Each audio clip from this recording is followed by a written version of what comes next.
ओम जय शिव ओंकारा, भोले भज शिव ओंकारा। ब्रह्मा विष्णु सदा शिव, मेरे भोलेनाथ महाशिव। हर रानी धारा, ओम हर हर हर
देवाधिवन्दनम् आरोग्यार्थे आत्माभिवन्दनं मन्त्रपुष्पाञ्जलिम् ॐ यज्ञेन यज्ञमयजन्त देवास्तानि धर्माणि प्रथमान्यासन्न तेहनाकं महिमानः सचन्त यत्र पूर्वे साध्याः सन्ति देवाः हरिः ॐ तत्पुरुषाय विद्महे महादेवाय धीमहि तन्नो रुद्रः प्रचोदयात् नानासुगन्धिपुष्पाणि यथा कालोद्भवानि च पुष्पाञ्जलिर्मया दत्त ग्रहाण शिवशङ्कर शिवमहापुराणाय नमः मन्त्रपुष्पाञ्जलिं समर्पयामि। बोलिए शंकर भगवान की जय हो, शिव महापुराण की जय हो, काली मैया की जय हो, नर्मदा मैया की जय हो, देव भगवान की जय हो, व्यास जी महाराज की जय हो। नमो पार्वती पतये हर हर महादेव शंभो। सभी माताएं बहनें भैया यथा स्थान बैठ जाएं और महाराज श्री की कथा श्रवण करें।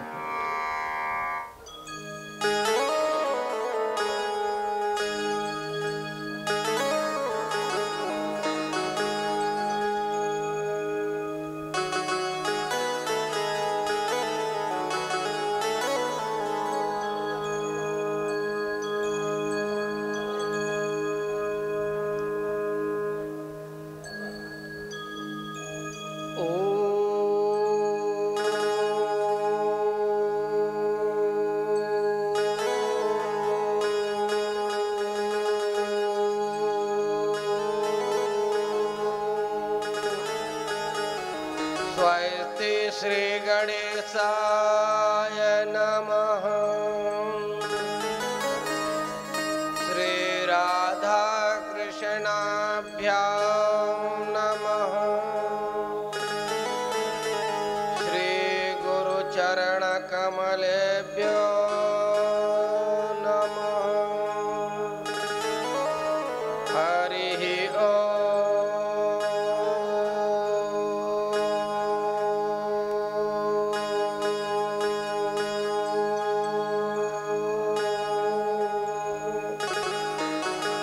नमः परमहंसाय स्वादित चरण कमल चिन्मकरन्दाय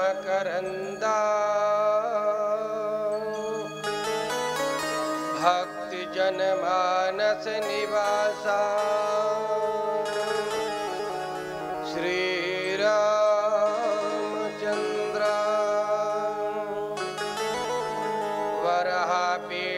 विरामं मृगमदितिलकं कुण्डलाकान्तगण्यं कञ्जाक्षं कम्भुकण्ठं इतमतिसुभगमुखं स्वाधरे न्यस्तवेणुं श्यामं शान्तं त्रिभङ्गं रविकरवसनं भूषितं वन्दे वृन्दावनस्थं इवतिसवृतं ब्रह्मगोपालवेशम् कृष्णप्रियं कलिमलघ्नमनन्तमेढ्यं वृन्दावनान्तपरिशोभितमृत्युदारम् कारुण्यधाम कमनीय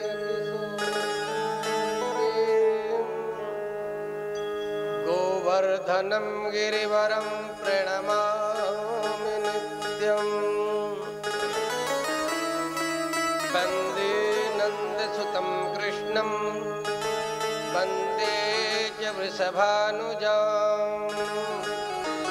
वृन्दावनं गोवर्धनं वन्दे वृषभसुन्धरा। भक्ति भक्ति भगवंत गुरु चतुर नाम अपुएत, इनके पद बंदन की नाशत विघ्न अनेक। काली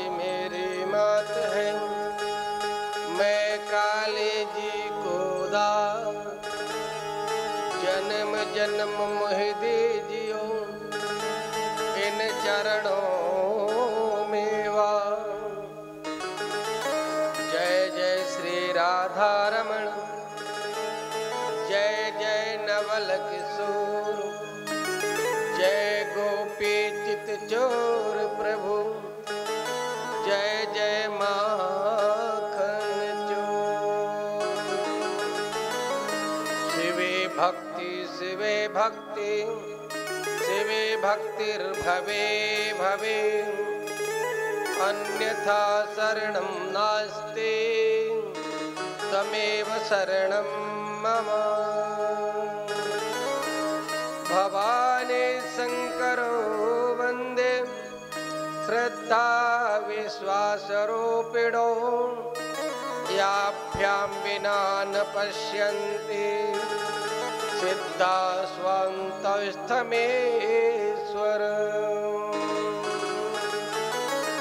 बोलो वृंदावन बिहारी लाल की जय हो, काली मैया के जय हो, शंकर भगवान की जय हो, वेद व्याजी महाराज के जय हो, सुखदेव भगवान की जय हो, गुरुदेव भगवान के जय हो, संत वैष्णव भक्त चरणारविंद के गिरिराज धरणे के नर्मदा मैया के जय हो, यमुना महारानी के जय हो, गंगा मैया के जय हो, शिव महापुराण के जय हो, जय जय श्री राधे जय जय श्री राधे जय जय श्री राधे श्याम।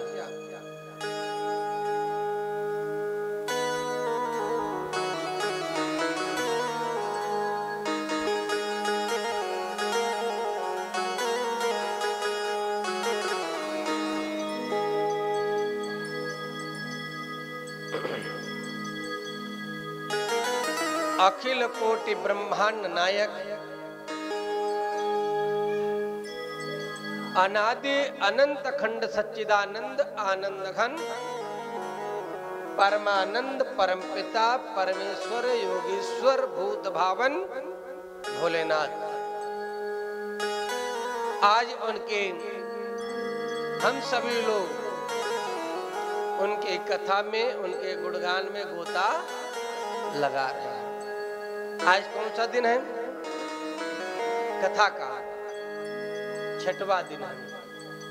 6 दिन हो गए, एक दिन और बचा है। इसके बाद पूरी कचौड़ी तो मिलना है ना, भंडारा होना है। भगवान भोलेनाथ जी की कथा में जो भक्त आज श्रावण मास के पावन शुभ अवसर महीने पर परम पूज्य गुरुदेव भगवान के 12वां चातुर्मास के इस पावन घड़े पर हम और आप लोग शिव महापुराण की कथा में गोता लगाने के लिए, डुबकी लगाने के लिए, उसमें सराबोर होने के लिए यहाँ एकत्रित हुए हैं। और जो इस गोता इसमें लगाएगा उसका बहुत सागर से पार हो जाएगा। कल गुरुदेव मेरे कथा में सुना रहे थे कि एक बरसात होती है, और ये जब बरसात होती है, बादल का जो बादल रूपी बरसात, तो उस बरसात के लिए हमको अपने आप को बचने के लिए छाते की आवश्यकता पड़ती है, रेन कोट की आवश्यकता पड़ती है, तब कहीं हमारा बचाव हो पाता है गीले होने का। लेकिन ऐसी वर्षा है, भागवत रूपी, कथा रूपी, भजन रूपी ऐसी वर्षा है कि ये जितना भी इसमें आप गीले होगे, जितना भी इस जल में डुबकी लगाओगे, उतना ही आपको और आनंद की अनुभूति होगी और सुख की प्राप्ति होगी। इसलिए ये ऐसी वर्षा है, इसमें न व्यक्ति गीला होता है, न भींगता है, न कुछ, वह तो आनंद की अनुभूति की करता है। इसीलिए कहा है, एक कहते हैं कि एक भगवती भागरथ भागवती और एक भागीरथी, ये दो गंगा है। भागीरथी गंगा जो है, व्यक्ति उसमें डुबकी लगाएगा और संयोग से कहीं उसमें डूब गया तो उसका क्या होगा? भागीरथी गंगा में व्यक्ति डुबकी लगाया और डुबकी लगाने के बाद संयोग से अगर उसमें डूब गया तो उस प्राणी का क्या होगा? राम राम सत्य हो जाएगा, बचेगा नहीं भागीरथी गंगा में। लेकिन जो प्राणी, जो मनुष्य, जो व्यक्ति इस भागवत रूपी शिव पुराण रूपी कथा में जो गोता लगाता है, इसमें जो डूबता है, वो भव सागर से पार हो जाता है।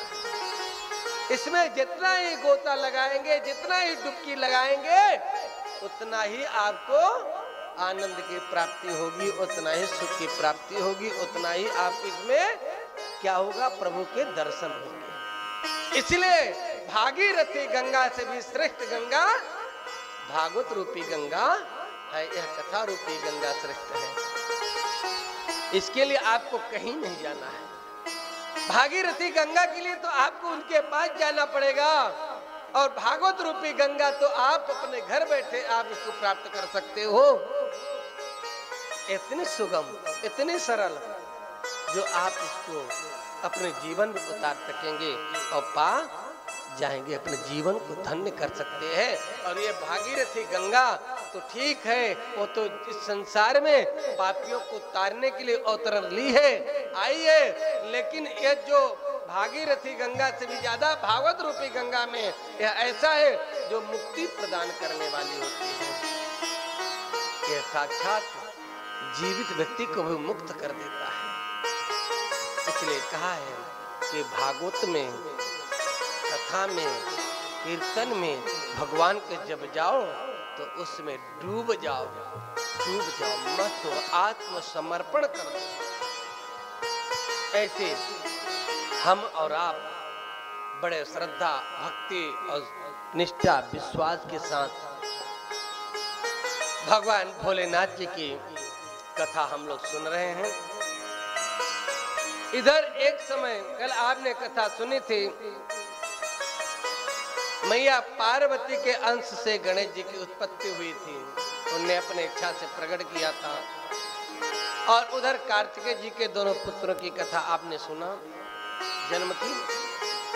अब इधर आइए, एक समय संसारे सुखमिच्छन्ति एतुलं चाप्यनेकसम् त्वां पूजयन्तु ते भक्त्या चतुर्थ्यां विधिपूर्वकम्।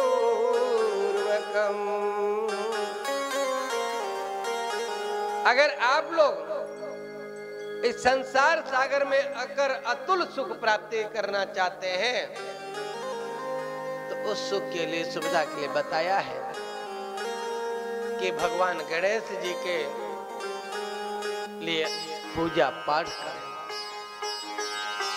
जब ये गणेश जी, कार्तिकेय जी दोनों धीरे धीरे बालक बड़े हो रहे हैं,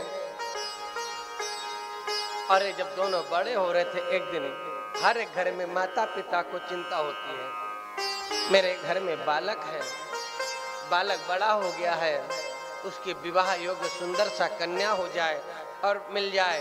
लड़का है तो कन्या की चिंता है, और कन्या है तो पुत्री यानी लड़की की चिंता है, कोई लड़का मिल जाए।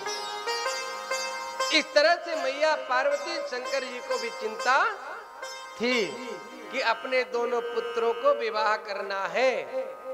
अब विवाह करना तो है, तो अब क्या किया मैया पार्वती और शंकर जी ने दोनों के लिए एक शर्त रख दिया, कार्तिकेय जी के लिए और गणेश जी के लिए।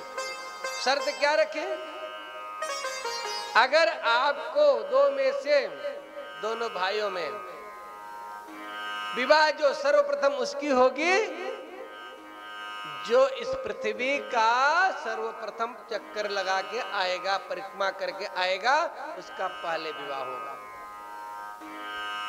कार्तिकेय जी और गणेश जी दोनों तो सुन गए, रह गए आश्चर्य में, ये क्या? माता पिता की आज्ञा है कि पहले विवाह उसका होगा जो इस पृथ्वी में, पृथ्वी का सर्वप्रथम परिक्रमा करके आएगा, और जो परिक्रमा करके पहले आएगा उसका विवाह पहले होगा, जो बाद में आएगा उसका बाद में होगा। ये शर्त रख दिया। कार्तिकेय जी तो हंस की सवारी, कार्तिकेय जी माता पिता को नमस्कार किए, प्रणाम किए, अपने हंस में बैठे और वो चल दिए पृथ्वी परिक्रमा करने के लिए। जैसी पृथ्वी की परिक्रमा के लिए निकल पड़े, अब इधर गणेश जी जो थे बुद्धि के दाता, बुद्धिमान, दिमाग लगाए। वो दिमाग क्या लगाए? मेरी सवारी कौन है? चूहा।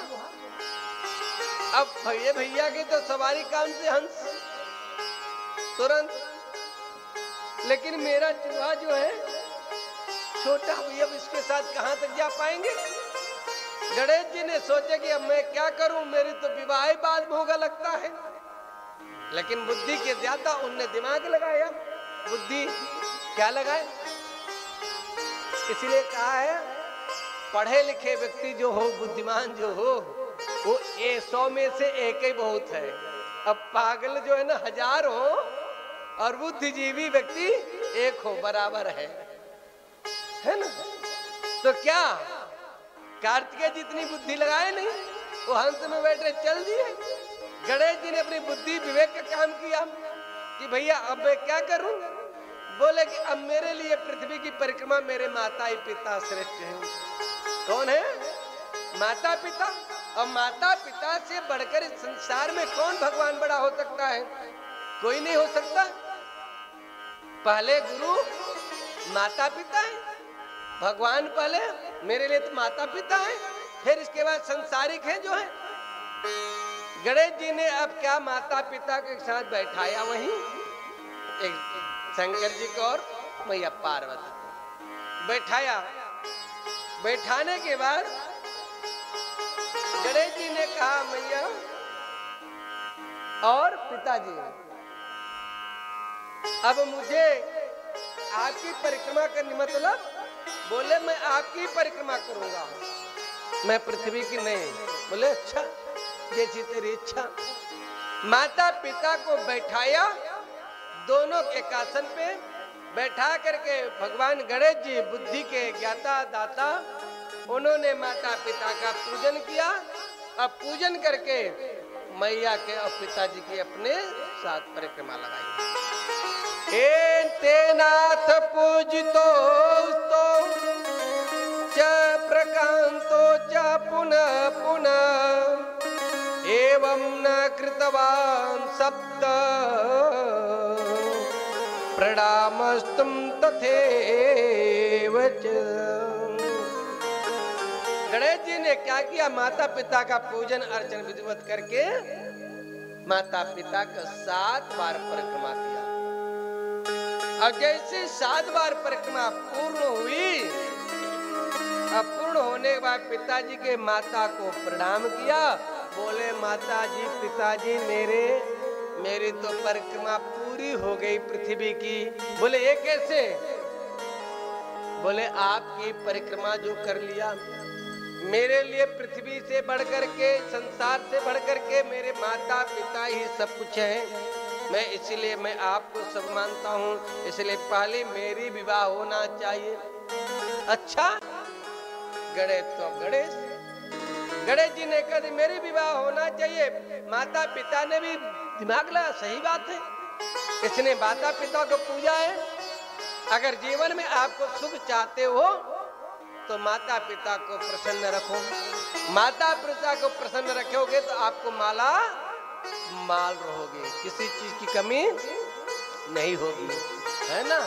जब तक माँ और बाप जिंदा है तब तक लड़का पहलवान है, और जब तक गुरु जिंदा है तब तक शिष्य पहलवान है। गुरु की फौज करती है मौज, है ना। ऐसे माता पिता जब रहे तो चेला लड़का जो है मौज करे, कोई दिक्कत नहीं। तो इधर क्या गणेश जी ने क्या किया, मैया अब तो पता क्या निर्णय, पिताजी आप बताइए क्या निर्णय। बोले अब निर्णय एक है कि तेरी विवाह, मेरे विवाह ना। बोले हाँ। बोले कार्तिकेय जी अभी परिक्रमा करके नहीं आओ है, पहले तो तुम्हारी विवाह। अब भगवान शंकर जी ने, मैया पार्वती ने अब गणेश जी के लिए लड़के ढूंढे।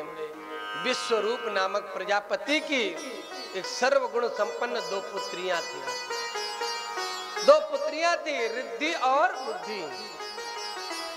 उन दो पुत्रियों की दोनों की विवाह गणेश जी के साथ संपन्न कर दिया। और दोनों के साथ जैसी संपन्न हुई, विवाह हुआ, तो एक पत्नी के गर्भ से दोनों गणेश जी की पत्नी जो थी, एक क्षेम नामक करके और एक लाभ नाम करके उत्पन्न दो पुत्र हुए। क्षेम और लाभ, क्षेम माने शुभ भी कहते हैं, शुभ और लाभ, ये भी ये दो पुत्र हुए।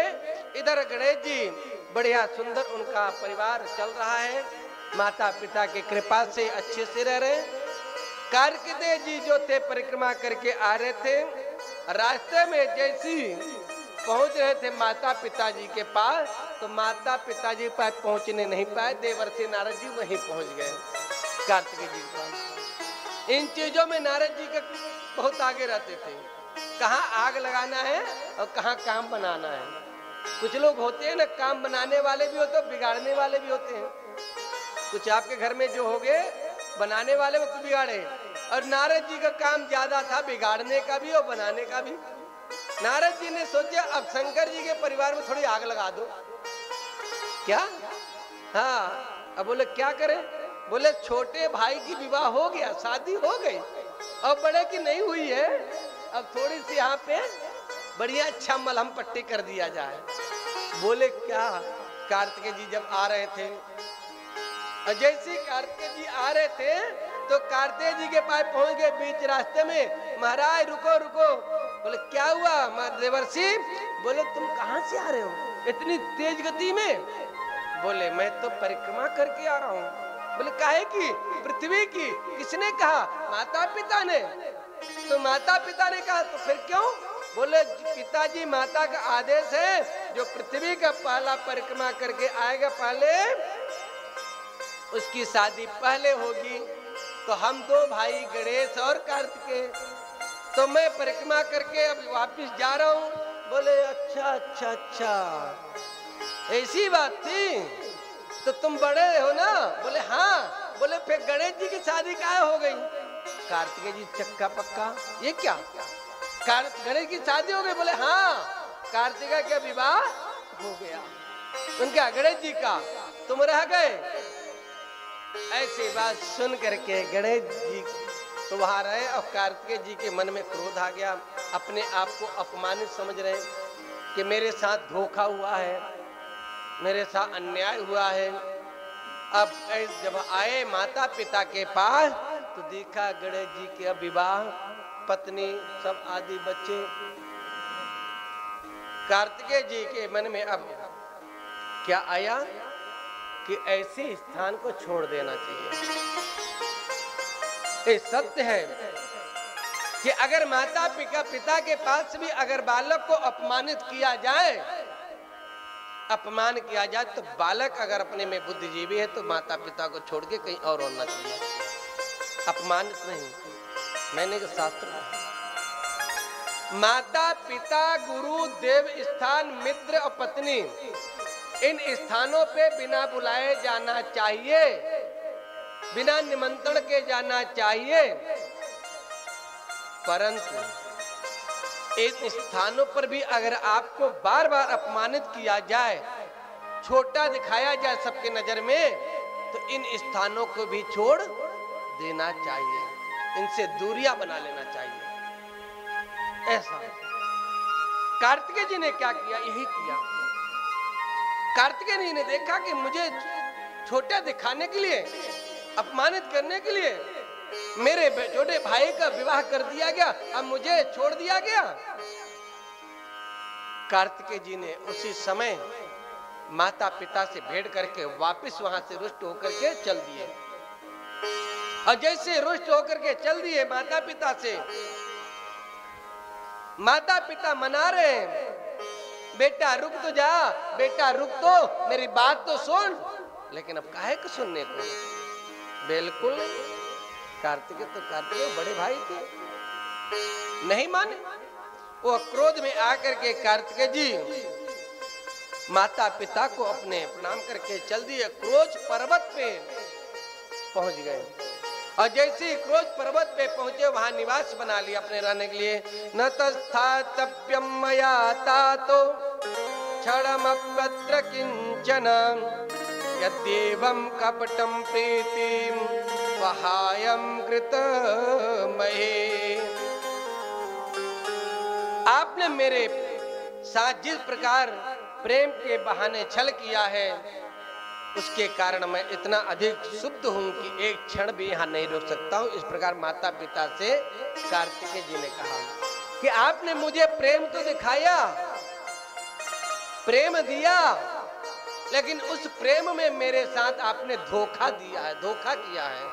मैं आप पे विश्वास किया था, लेकिन आपने मुझे धोखा दे करके ऐसा छल किया है, इसलिए मैं यहां से छोड़ के जा रहा हूं।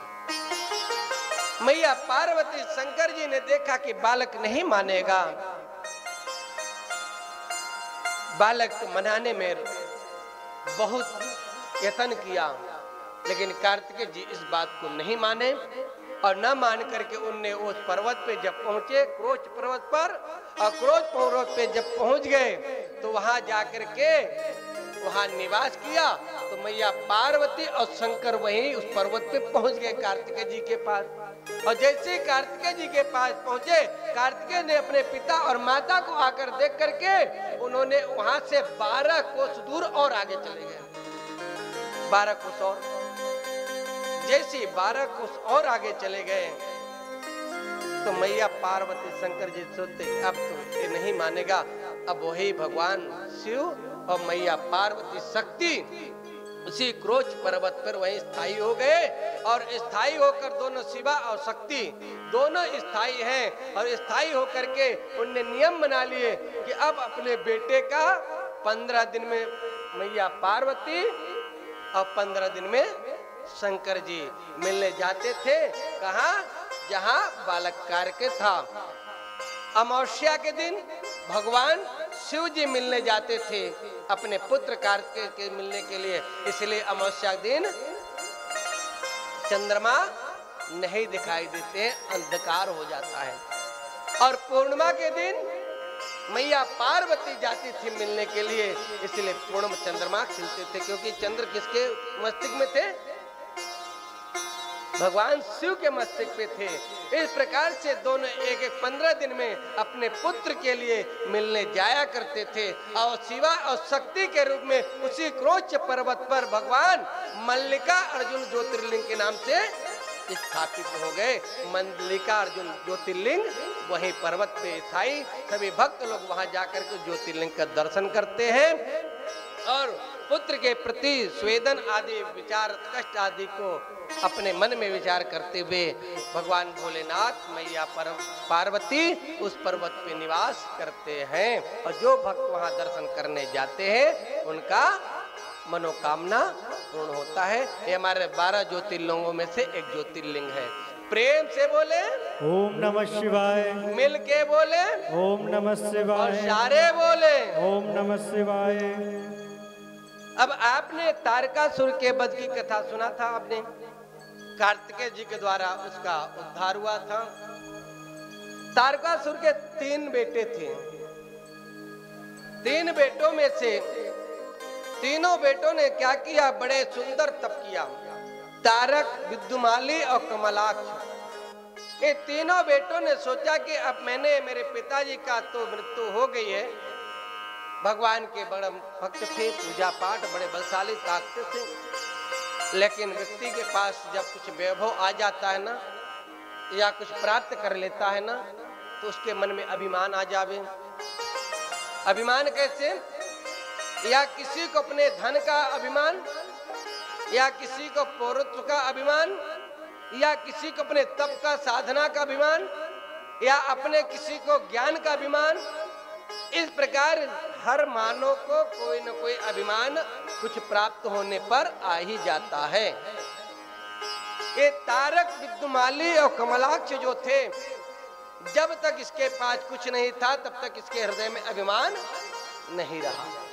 ये तीनों क्या करे? विचार की तीनों भाई मिलकर के भगवान के आराधना करे। वो भी कौन? ब्रह्मा जी का। ब्रह्मा जी का अभिमान, मतलब ब्रह्मा जी का तपस्या करने के लिए वो तीनों भाई एक साथ साधना करते हैं। और जैसे तीनों भाइयों ने ब्रह्मा जी की साधना किया, ब्रह्मदेव जी आज प्रसन्न होते हैं। इनके साधना से प्रसन्न जब हो गए तो ब्रह्मा जी प्रकट होते उनके तीनों के सामने और वरदान मांगते हैं। और क्या बोलते हैं कि आप वरदान लो, क्या वरदान चाहिए? तो ब्रह्मा जी से मांगते हैं। पहले ब्रह्मा जी ने कहा, तुम में तीनों भाइयों पे मैं प्रसन्न हूँ, जो भी मांगो वो तुमको वरदान देने के लिए समर्थ हूँ। इस प्रकार कहा, प्रसन्नोस्मिन् महादेत्यम युष्माकं तमसा मुने सर्वं दास्यामि युष्मप्यं वरं ब्रूत यदीप्सितम्। हे भक्तराज, तेरी साधना, तेरी भक्ति पे मेरी पूरी निष्ठा के साथ मैं प्रसन्न हूँ, तुझे वरदान देना चाहता हूँ। तू वरदान मांग, तुझे वरदान क्या चाहिए? आज जो मांगेगा मुंह मांगा वरदान मिलेगा। इस प्रकार जब कहा,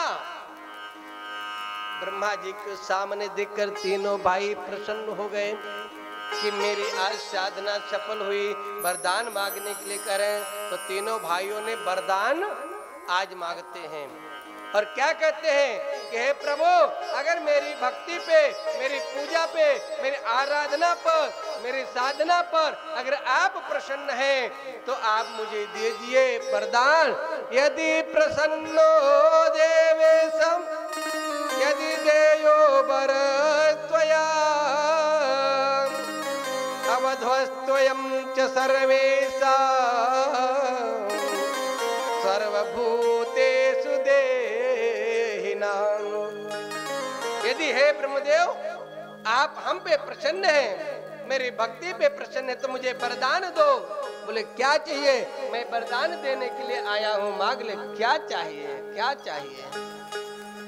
जैसे ही कहा वरदान मांग, तो तारक ने कहा, पहले भाई ने, बड़े ने, कि हे प्रभु, अगर आप मुझे में प्रसन्न हैं तो मुझे एक नगर दे। वो भी नगर कैसा? पूरे स्वर्ण का नगर हो, पूरे सोने से बना हुआ नगर हो, यह मुझे प्रदान कीजिए। ये पहला भाई मांगा।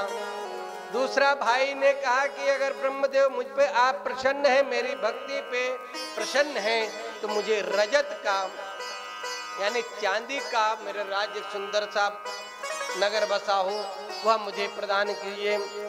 इस प्रकार से दूसरे भाई और तीसरा भाई जो था कमलाक्ष, उसने कहा कि हमको अगर, तारक ने मांगा स्वर्ण की नगरी और कमलाक्ष ने मांगा रजत के नगर के बस नगर।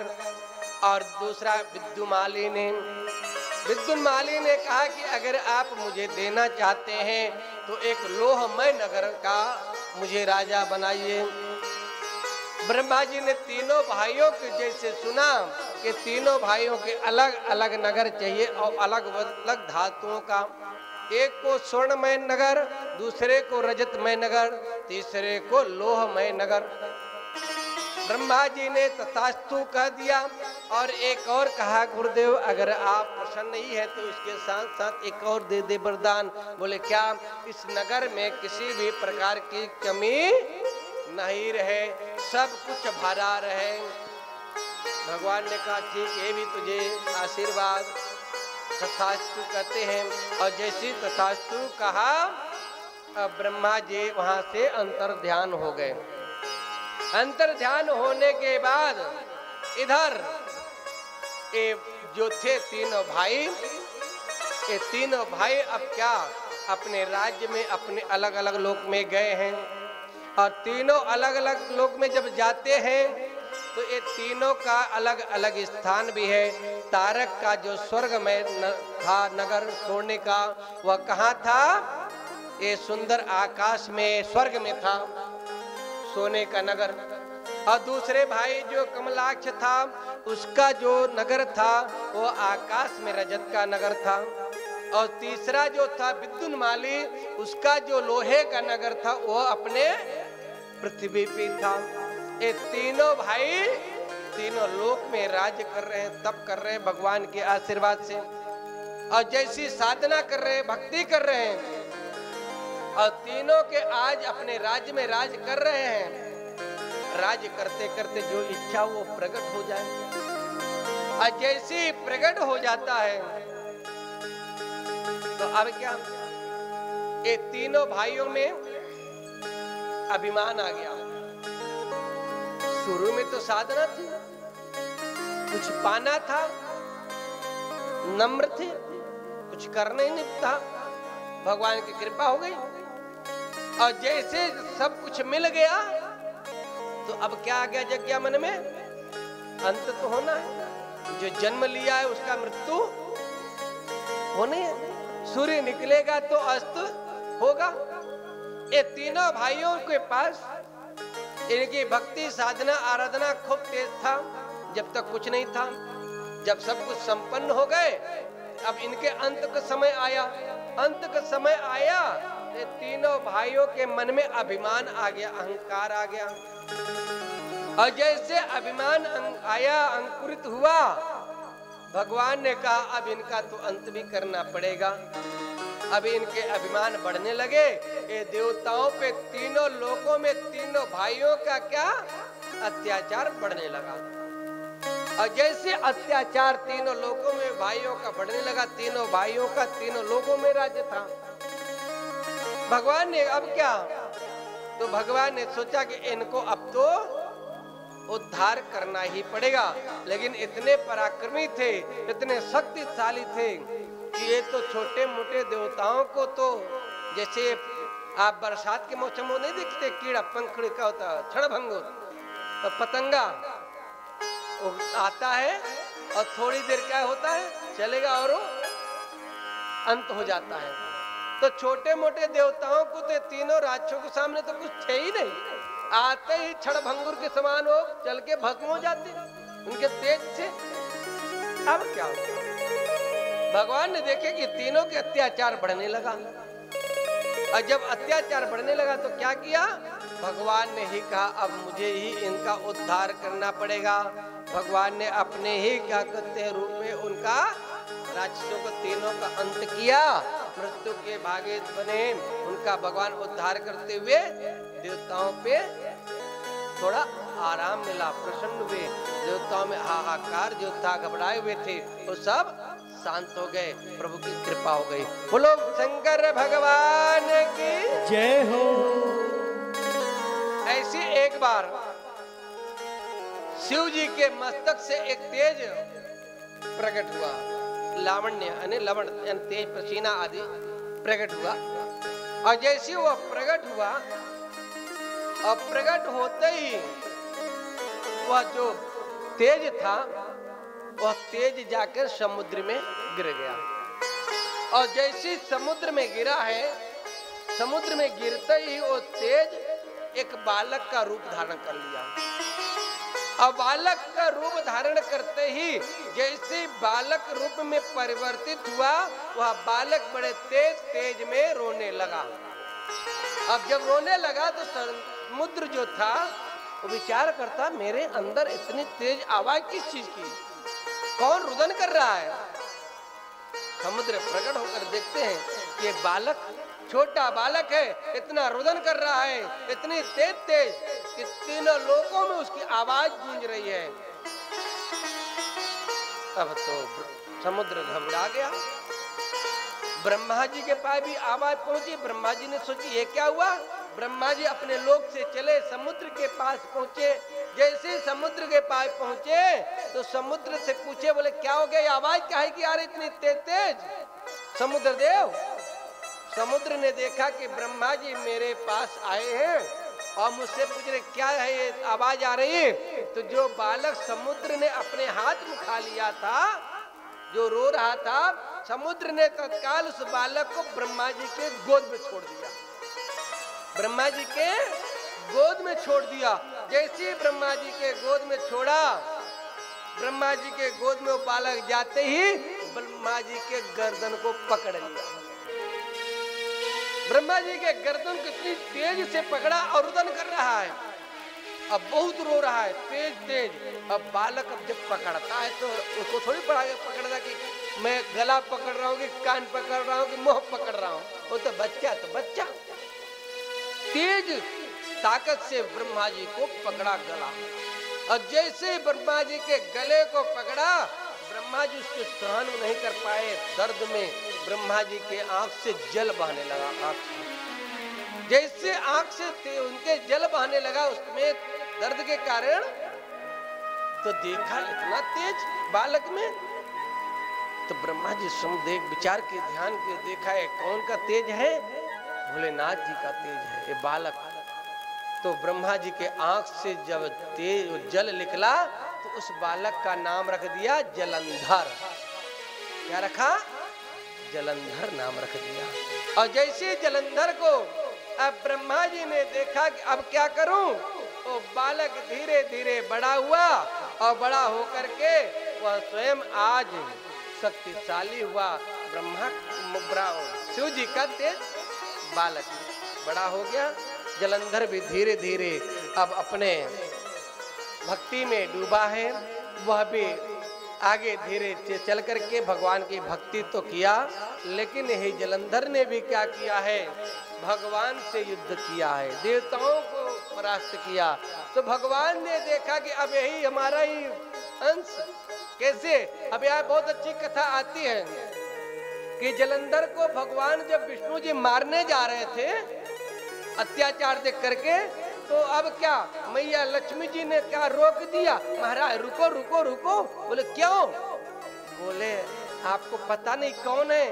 बोले नहीं, बोले मेरा भाई है। कौन है, मेरा भाई है। और आपका कौन हुआ, साला। आपको अच्छा नहीं लगता है अपने साले को मारते हुए, ओ आप मारना भी नहीं, मेरे भाई को मारे तो समझ लो रात में आप लोग के भी भाई को अगर आपके स्वामी जी कुछ बोल दे, आज की औरतों के घर के अगर उनके पति ने थोड़ी ससुराल की बुराई कर दी तो सोच लो कि रात में रोटी की जगह बेलन ही मिला है ना। हमारे ससुराल की बुराई कर रहे हैं, पता है मेरा भैया क्या है, मेरे पिताजी क्या है। हाँ, वहाँ की बिल्कुल प्रशंसा ही करना तो ठीक है, गरम गरम रोटी मिला है, बुराई करे तो समझो तो राम राम है ही है। प्रेम से बोले ओम नमः शिवाय, सारे बोले ओम नमः शिवाय। तो मैया लक्ष्मी ने कहा कि मेरे भाई को आप नहीं मानना। बोले ठीक है। जलंधर भी आया, देखा बहन को, लक्ष्मी जी को और जीजा जी को, उनसे प्रार्थना किया, भक्ति साधना की। जब साधना में भगवान प्रसन्न हो गए, बोले वर मांगो। बोले अगर मुझे वरदान देना चाहते हो तो ये दो। बोले क्या, आप मेरे ही आश्रम में निवास करो, मेरे ही आश्रम मेरे राज्य में आप दोनों निवास करो, मेरी बहन भी और आप भी। अब बेचारा विष्णु जी बंध गए। अब वो कैसे, अब अत्याचार बढ़ रहा, लेकिन कुछ कर नहीं सकते, बंधन में जिसका खाए उसको गाना पड़ेगा, नहीं गाते तो फिर समझ लो तुम फंस गए। यहाँ अत्याचार बढ़ रहे थे। भगवान देवता आदि ब्रह्मा आदि सभी आए, देवता आदि गए, किसके ब्रह्मा का, ब्रह्मा ने कहा मैं ही वरदान दिया, मैं कैसे मारूं। विष्णु जी पा गए, बोले विष्णु जी ने बोले मैं ही क्या कहते बंधन में बंध गया, मेरी पत्नी का भाई है और वो अपने घर में मुझे निवास दिया, मैं कैसे उसके ऊपर अत्याचार करूं, कैसे मारूं। बोले फिर? बोले एक बच्चे हैं देवता, वो कौन बचा है? शिव। तो शिव जब बचे हैं तो शिव के भी ये कौन है? जलंधर पुत्र। तो शिव जी भी कैसे मारे? हा? क्योंकि शिव के ही तेज से बालक हुआ है। कैसे हो? देवता सब बेचारे आश्चर्य में पड़ गए, अब इसका उद्धार कैसे हो? लेकिन अत्याचार, वो तो न कोई को भाई देख रहा, न भौजाई देख रहा, न पिता देख रहा, न कुछ। अत्याचार बढ़ता जा रहा। और धर्म की स्थापना के लिए अगर कोई अन्याय करता है तो चाहे माता हो, चाहे पिता हो, चाहे पुत्र हो, उस पे फिर धर्म पे अगर आ जाए, साथ हमेशा धर्म की देना, अधर्म का नहीं देना। जब भगवान श्री कृष्ण माँ के गर्भ में आ रहे थे तो देवताओं ने क्या किया था? भगवान का गर्भ स्तुति किया था। माँ के गर्भ में जब भगवान थे तभी देवताओं ने उनसे प्रार्थना किया और क्या कहा कि भगवान आप पृथ्वी पे पापियों को, अत्याचारों का, पाप का विनाश करने आ रहे हैं, राक्षसों को उद्धार करने आ रहे हैं, तो कृपा करके प्रभु आपसे मेरी प्रार्थना है। बोले क्या है? बोले आपके ही परिवार के लोग सब अत्याचारी राक्षस होंगे और अपना परिवार समझ के इनको छोड़ मत देना, इनको भी संहार करना। ये देवताओं ने भगवान श्री कृष्ण से गर्भ स्तुति में प्रार्थना किया था। वही तो कंस कौन था? मामा तो था, आदि आदि सब जानते। तो यहाँ पर भी जलंधर जो अत्याचार बढ़ने लगा, भगवान शिव ने, भगवान विष्णु ने, भगवान ब्रह्मदेव ने, तीनों ने और देवताओं ने विचार किया इसको मारना है, इसके लिए रास्ता निकालना सब मिल करके। तो भगवान विष्णु ने ही इस जलंधर को अपने चक्र सुदर्शन से इसका उद्धार कर दिया। और जैसे उद्धार किया और इसको प्राणांत हुआ और यहाँ पे सभी मिल करके आए भगवान विष्णु को, भगवान शंकर जी की स्तुति करते, मिल करके भजन गाते हैं कि एक राक्षस से मुक्ति मिली। प्रेम से बोले ओम नमः शिवाय। मिलके बोले ओम नमः शिवाय। एक सुंदर सा भजन हो।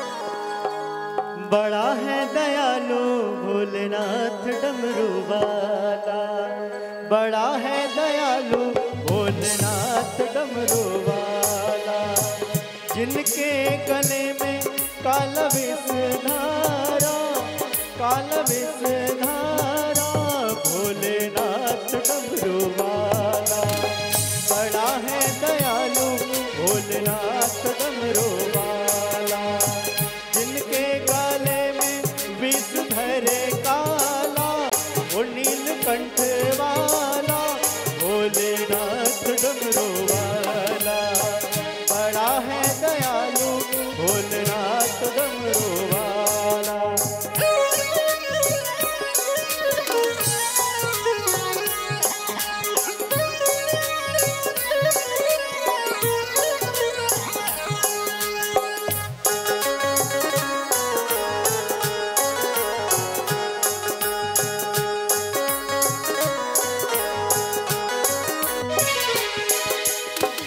बैठे पर्वत धूनी रमाए, बैठे पर्वत धूनी रमाए, धूनी रमाए भोला, धूनी रमाए, धूनी रमाए भोला, धूनी रमाए।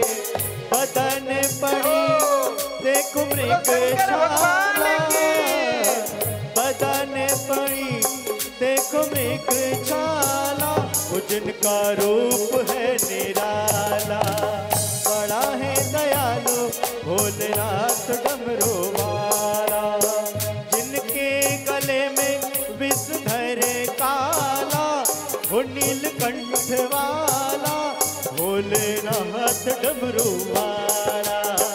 बड़ा है दयालु भोलेनाथ डमरू वाला, बड़ा है दयालु भोलेनाथ डमरू वाला।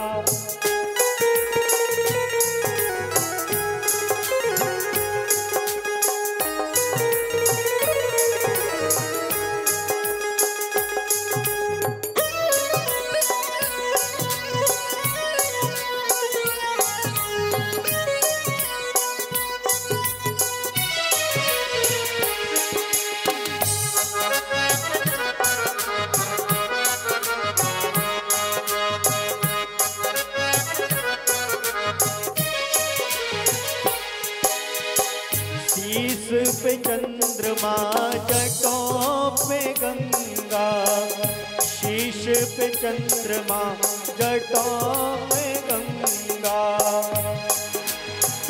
बदन पे भस्मी चोला है, बदन पे भस्मी चोला है, वो भोलेनाथ डमरू वाला, बड़ा है दयालु भोलेनाथ डमरू वाला, बड़ा है दयालु भोलेनाथ डमरू वाला, बड़ा है दयालु भोलेनाथ डमरू वाला। जिनके गाले में देखो नाग काला, विषधर प्याला, ओ भोलेनाथ डमरू वाला, बड़ा है दयालु भोलेनाथ डमरू वाला, बड़ा है दयालु भोलेनाथ डमरू वाला। प्रेम से बोले ओम नमः शिवाय, सारे बोले ओम नमः शिवाय, मिलकर बोले ओम नमः शिवाय। इधर जब जलंधर का उद्धार किए, भगवान के पास एक दंभ नाम करके दैत्य पहुंचा, भगवान विष्णु के पास। अब भगवान विष्णु के पास जाकर के प्रार्थना करता है, और प्रार्थना करके भगवान से क्या मांगता है?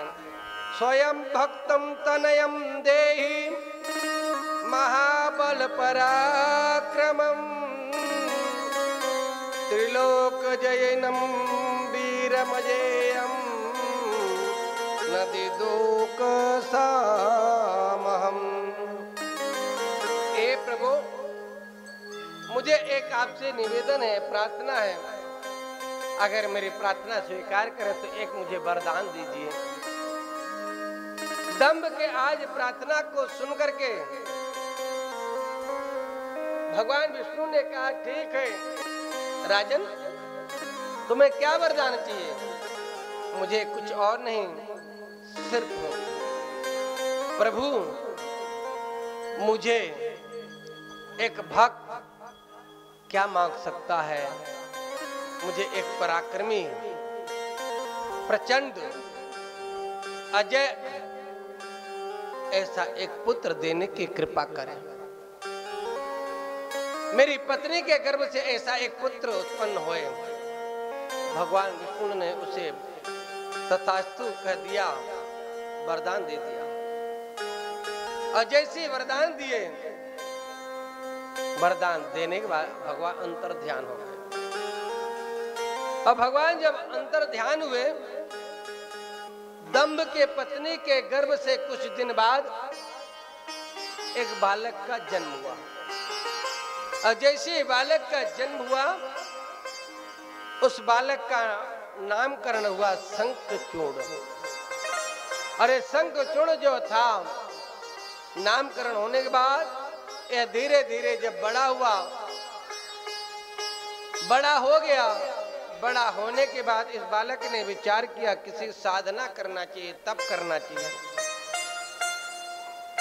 शंखचूड़ ने घोर साधना किया है, और इतना साधना किया और ब्रह्मदेव को प्रकट कर लिया साधना में। पहले ब्रह्मा विष्णु महेश से तीनों की साधना होती, तीन थी। ब्रह्मा आज देखे कि मेरा भक्त मेरी साधना कर रहा है, शंखचूड़ के सामने प्रकट हो गए ब्रह्मदेव। और ब्रह्मदेव प्रकट हो गए और बोलते, तुम मांगो वर, क्या मांगना है? वर मांगने के लिए कहा, और वर मांगा तो उससे कहते हैं ब्रह्मा जी कि मुझे साधना के स्थान बता दो। ब्रह्मदेव से कहता है, ठीक है, तेरी साधना, तेरी भक्ति करना है तो है शंखचूड़, तू बद्रिक आश्रम को चला जा। कहा? बद्रिक आश्रम यानी बद्रीनाथ। और वहां जाके तप करो, साथ ही साथ तुलसी के साथ तू विवाह कर। तुलसी तुलसी के साथ तेरा विवाह होगा। शंखचूर्ण का तुलसी मैया के साथ विवाह हुआ। अरे दोनों क्या करते, भगवान की आज्ञा मान करके बद्रीनाथ धाम को जाते हैं और वहां जा करके बड़े धर्मात्मा, धर्म की ध्वजा और धर्म स्वयं ऐसा कि शंखचूर्ण ने इतना कठोर तप किया, ब्रह्मदेव जी के आदेश का पालन करते हुए बद्रीनाथ धाम में तुलसी और शंखचूर्ण दोनों नित्य निवास करते, भगवान का भजन कर रहे हैं। धीरे धीरे एक ऐसा इनमें तेज आया, ऐसी भक्ति जगी कि दोनों आज तुलसी जो थी पत्नी व्रता, अपने पति व्रता को धारण करी है, और शंखचूर्ण जो था अपने तपोबल पे इतना उस पे विश्वास था कि एक दिन शंखचूर्ण ने विचार किया, अपने पत्नी के साथ जब घर वापस आया, आने के बाद अपने तपोबल का, उसको हर व्यक्ति को थोड़ी इच्छा होती कि आजमा ले अपनी ताकत को, हाँ होती है ना। अब अजमाने का अब राक्षसी कुल में हुआ है, अब जब राक्षसी कुल में जन्म लिया है तो थोड़ा असर तो पड़ेगा पड़ेगा। जैसा करो संग वैसा चढ़े रंग, पढ़े हो कि नहीं पढ़े हो कि नहीं? जैसा करो संग वैसा होए, है ना। जैसा खाओ अन्न वैसा होए मन। भैया अगर एक जुआड़ी शराबी किसी अच्छे व्यक्ति के साथ, कोई संत महात्मा के साथ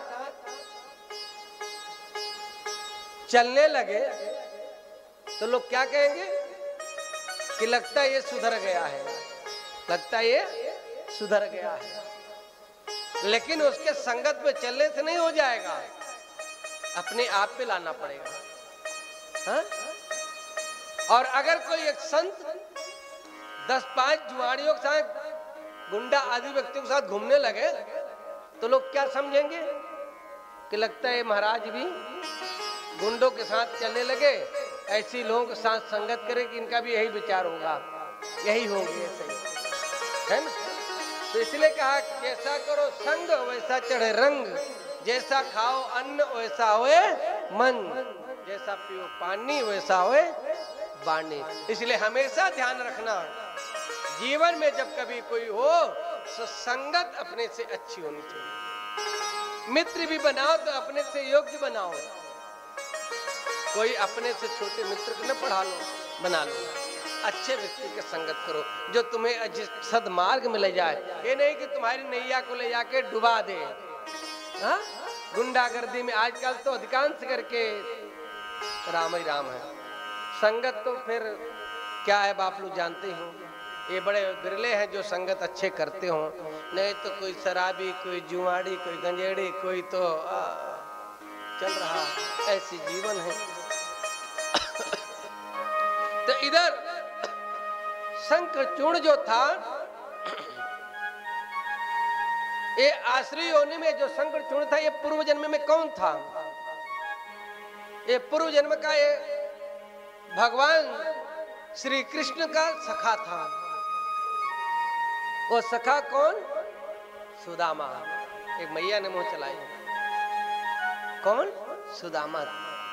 और जो सुदामा थे ये भगवान श्री कृष्ण के मित्र होकर के ऐसी संगत पूर्व जन्म में, लेकिन इनको श्राप किसका था? राधा रानी का। राधा रानी के श्राप के कारण इनको राक्षसी कुल में आना पड़ा। और यही शंखचूर्ण जो था आज कौन? राक्षस प्रवृत्ति में उतर आया। अब क्या किया? एक गंधर्व आदि जो थे, बड़े बड़े देवता आदि, ये परेशान करने लगा और अपने तेज पे जब परेशान करना लगा तो एक दिन क्या हुआ कि यहाँ पे सभी लोग विचार करने लगे, देवताओं को परास्त करने लगा, देवताओं पर हावी हो गया, देवता भयभीत हो गए, घबरा गए, अब इसका कैसे संहार हो। सब लोग शिव जी की शरण में गए, शिव जी के शरण में गए देवता आदि। तो यहाँ पे शिव जी ने भी देखा, विष्णु जी के पास भी गए, ब्रह्मा जी के पास भी गए। तीनों ने सोचा कि इसको क्या करूं, इसका उद्धार कैसे होगा। युद्ध चल रहा है,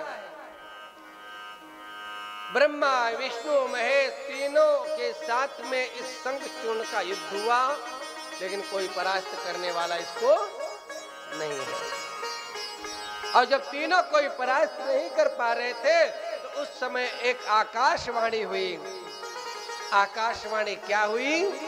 यावदस्य करेत्युग्रम कवचम परमं हरे यावस्सति त्वमस्त्वेवं सत्या अब्दस्य सोयोषिता। हे देवताओं, ये ब्रह्मदेव के आशीर्वाद से ये शंखचूर्ण के पास में जो कवच है, और जब तक इसके पास ब्रह्मदेव जी का दिया हुआ कवच और दूसरी इसकी जो पत्नी है तुलसी सतीव्रता है, ये दोनों जब तक कवच और सतीव्रता, ये दोनों पत्नी का सतीव्रता जब तक भंग नहीं होगा और इसका शंखचूर्ण का जब तक कवच नहीं इसके शरीर से हटेगा तब तक इसकी मृत्यु हो ही नहीं सकता है। अब क्या? शंकर जी विष्णु जी विचार करने लगे, देवता आदि, क्या वे कैसे किया जाए। सतीत्व करना है, कवच लेना है, क्या किया जाए।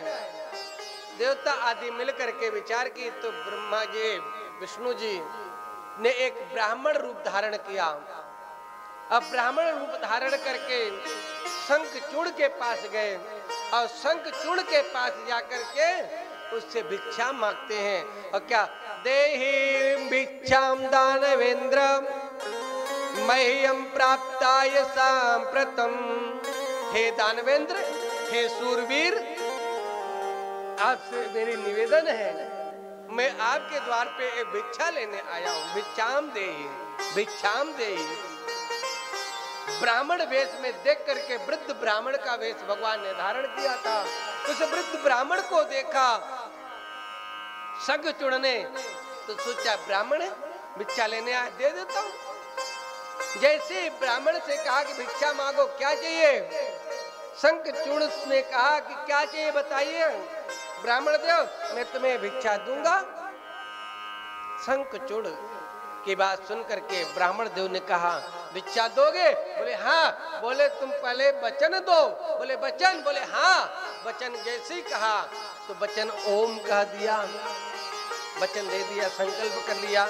किसी ब्राह्मण ने होता नहीं, आप लोग संकल्प कराते हैं, जब संकल्प कर लोगे तो आपको वो कार्य करना ही पड़ेगा, आप मिट नहीं सकते हो। संकल्प दे दिया। बोले कि ठीक, अब आप मुझे दीजिए। बोले क्या चाहिए? बोले जो आपके पास में कवच है वो मुझे दे दो। जैसी कवच मांगा, चूड़ामणि ने, शंखचूर्ण ने उसको कवच दे दिया। और जब कवच दिया, कवच लेते ही ब्राह्मण देवता, वो तो विष्णु के रूप था ब्राह्मण का, भगवान विष्णु ने उस कवच को पहना और पहन करके वहां से अंतर ध्यान होते हैं। जो शंखचूर्ण की पत्नी तुलसी थी, तुलसी के पास गए, शंखचूर्ण का रूप धारण कर लिया। भगवान विष्णु ने अपनी माया से, तेज से शंखचूर्ण का रूप धारण करके तुलसी के पास गए और तुलसी के बाद क्या करके उसको कवच को धारण किए अपने शरीर में। भगवान विष्णु ने शंखचूर्ण रूप में धारण करके तुलसी के पास जा करके उसके सतीत्व को खत्म कर दिया। और जैसे सतीत्व को खत्म भगवान विष्णु ने तुलसी के साथ कर रहे हैं। उसी समय मौका देख करके भगवान भोलेनाथ ने अपने त्रिशूल से शंखचूड़ का नष्ट कर दिया, शरीर मार डाला, वध कर दिया। जैसे शंखचूड़ के आज मृत्यु हुई, तीनों लोकों में हाहाकार मच गया। देवता आदि गंधर्व सब प्रसन्न हो गए। अब प्रसन्न होकर के आज भगवान को वृष्टि कर रहे हैं, पुष्प वृष्टि है। प्रसन्नता का कोई ठिकाना नहीं, स्तुति गा रहे हैं, भजन गा रहे हैं। और इधर भगवान विष्णु जो थे शंखचूड़ का रूप धारण करके तुलसी के पास गए थे, वहां से वो आते हैं अपने स्थान को। और इधर तुलसी को पता चला कि मेरे साथ छल हुआ है, मेरे पति के साथ छल किया है। वो कौन किया है? भगवान विष्णु ने किया। मेरे पति का रूप धारण करके मेरे सतीत्व को नष्ट किया है, ब्राह्मण का रूप धारण करके मेरे पति के साथ कवच छीना है। मैं ऐसे कपटी को श्राप देती हूँ कि अभी एक क्या बन जाए, एक शिला बन जाए, शिला बन जाए। तुलसी ने श्राप दे दिया।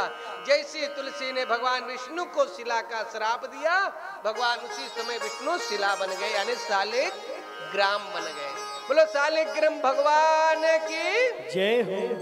तुलसी के इस प्रकार रुष्ट होने पे, श्राप देने पे भगवान शंकर उपस्थित हुए। देवी रुष्ट मत हो, नाराज मत हो। तुमने भगवान विष्णु को अगले जन्म में पति रूप में पाने की इच्छा किया था, तुम्हारे मन में आया था मुझे पति रूप में मुझे भगवान विष्णु मिल जाए, इसीलिए ये सब इतनी बड़ी घटना घटी है। अब तुम भी अब उनको पत्नी के रूप में उनको मिल जाओ। उसी समय वह तुलसी जो थी जड़ के रूप में तुलसी के रूप में परिवर्तित हो गई। अब भगवान शालिग्राम जो थे तुलसी के वृक्ष के नीचे हो गए। इसलिए तुलसी और शालिग्राम का विवाह संपन्न होता है। बोलो शालिग्राम भगवान की जय, तुलसी मैया की जय हो। इसलिए कभी भी शालिग्राम को तुलसी से विमुख नहीं करना। ऐसे भगवान की क्या क्या लीला किया है। आइए सुंदर एक भजन हो जाए, फिर हम एक ज्योतिर्लिंग की विशेषता बताते हुए पूज्य गुरुदेव आशीर्वाद देंगे। श्री राम। मैं तुलसी तेरे आंगन की, मैं तुलसी तेरे आंगन की,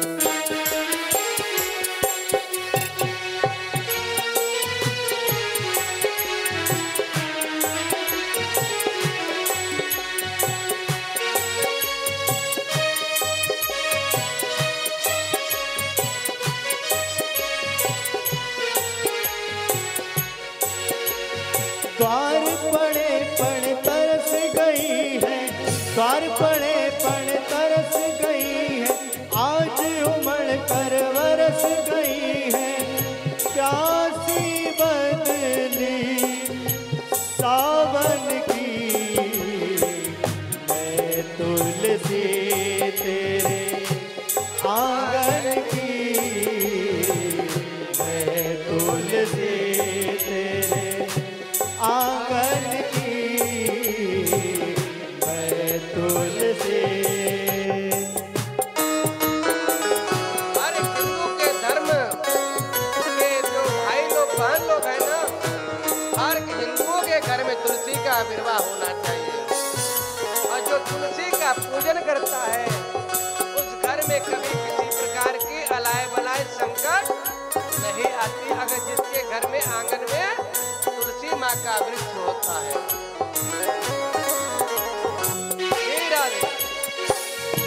मांग भी तेरी सिंदूर भी तेरा, मांग भी तेरी सिंदूर भी तेरा,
भगवान की, तो शालिग्राम भगवान की, तुलसी मैया की। तेरी में तो तेरी क्या लगती, कोई सहेली तेरी बचपन की। मैं तुलसी तेरे आंगन की, मैं तुलसी तेरे आंगन की, मैं तुलसी। प्रेम से बोले, ओम नमः शिवाय। मिल के बोले, ओम नमः शिवाय। सारे बोले ओम नमः शिवाय।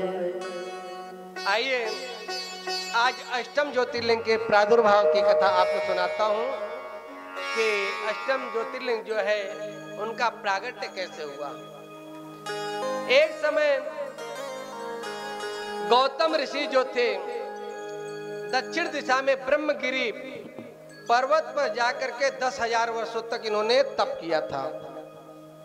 और जब वहां तप किए गौतम ऋषि ने, तो वहां अनेक ऋषि मुनि तप कर रहे थे उस पर्वत पर। और जब वहां पर्वत पे तप करने के लिए गए थे, ऋषि मुनि ब्राह्मण आदि सब तप कर रहे थे। तप करते करते उनको काफी वर्ष हो गए। और जब साधना करते हैं तो कोई साधक लोग फिर प्रश्न क्या करते हैं, देखा गौतम ऋषि जी ने कि जिस राज्य में वो तप कर रहे थे उस राज्य में सूखा पड़ा हुआ था, सूखा था। और सब सूखा वहां था, न हरे भरे पौधे थे, न अन्न होता था, न पानी आदि कुछ भी नहीं था। और जब उस पर्वत पे कुछ भी नहीं, जल भी नहीं, लोग पानी पीने के भी तरस रहे थे। तो गौतम ऋषि जी ने ऐसी साधना किया 6 महीनों तक। जब देखा कि यहाँ लोग सब दुखित हो रहे हैं, पानी पीने तक के लिए मोहताज हो गया है, तो गौतम ऋषि जी ने 6 महीने तक वरुण देव जी का घोर तपस्या किया। और वरुण देव जी का तपस्या करके वरुण देव जी को प्रसन्न किया। और जैसे वरुण देव प्रसन्न होते हैं तो उनसे एक वरदान मांगते हैं, बोले अगर मुझ पे आप प्रसन्न हो तो इस नगर में जल की व्यवस्था हो जाए। जहां भी कोई जल की स्थान कोशिश करे वहां जल प्राप्त हो जाए। वरुण देव जी ने कहा ये तो असंभव, ये सब नहीं हो सकता है। बोले महाराज मैंने तब किया, आपको प्रसन्न किया, आप ही बोले मांगो वरदान, मांग रहा हूं। आप मुझे इस राज्य में जहां कोई जल की इच्छा जो वहां मिल जाए जल सबको। जैसे अपने पृथ्वी में जहां कोई बोरिंग करता है जल नहीं मिल जाता है, हा? कहीं कहीं नहीं निकलता है और प्राय सब जल निकलता है। महाराज मुझ पे, मेरी साधना पे, मेरी तप पे प्रसन्न है तो मुझे जल की व्यवस्था। बोले सब जगह तो नहीं, लेकिन मैं आपको वरदान देता हूँ कि आप जहाँ निवास कर रहे हैं, तप कर रहे हैं, इस स्थान पे आप एक गड्ढा करें, यानी गड्ढा खोदें। और जैसे आप गड्ढा खोदेंगे उसमें जल आ जाएगा। और जल आ जाएगा और वो जल कभी समाप्त नहीं होगा। आप जितना उसको निकालें, जितना खर्चा करें, जल की कमी नहीं होगा। इतना मैं जरूर करूंगा। गौतम ऋषि ने कहा ठीक है, आपकी आशीर्वाद है, आप कर दीजिए। आशीर्वाद दे करके वरुण जी चले गए। गौतम ऋषि ने एक गड्ढा खोदा। जैसे खोदा उस गड्ढे में क्या कहते जल ही जल हो गया। वो जल होने से आस पास के जितने दूर दूर के क्षेत्र में जल नहीं था किसी के पास, बड़े बड़े ऋषि मुनि ब्राह्मण आदि सब साधना कर रहे थे। सब क्षेत्र में हल्ला हो गया कि गौतम ऋषि के आश्रम में जल निकला है। उन्हें तपोबल से वरुण जी को प्रसन्न किया, वहां जल वहां आ गया है। सभी लोग जल लेने के लिए उनके आश्रम आने लगे।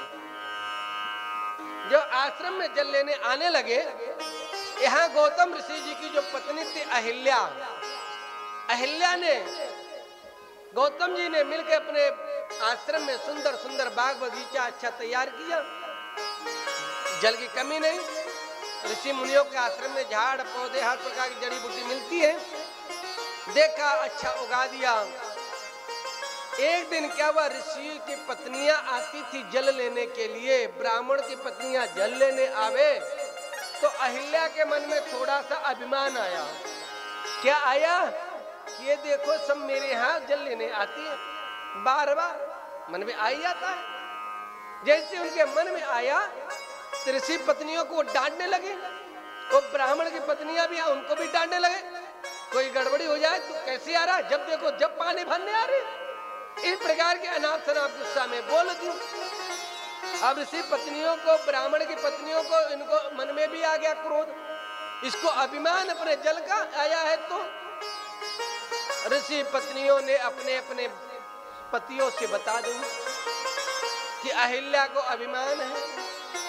अब कान भरने पे आजकल तो व्यक्ति भक्ति और प्रेम दो ही प्रकार से होता ना।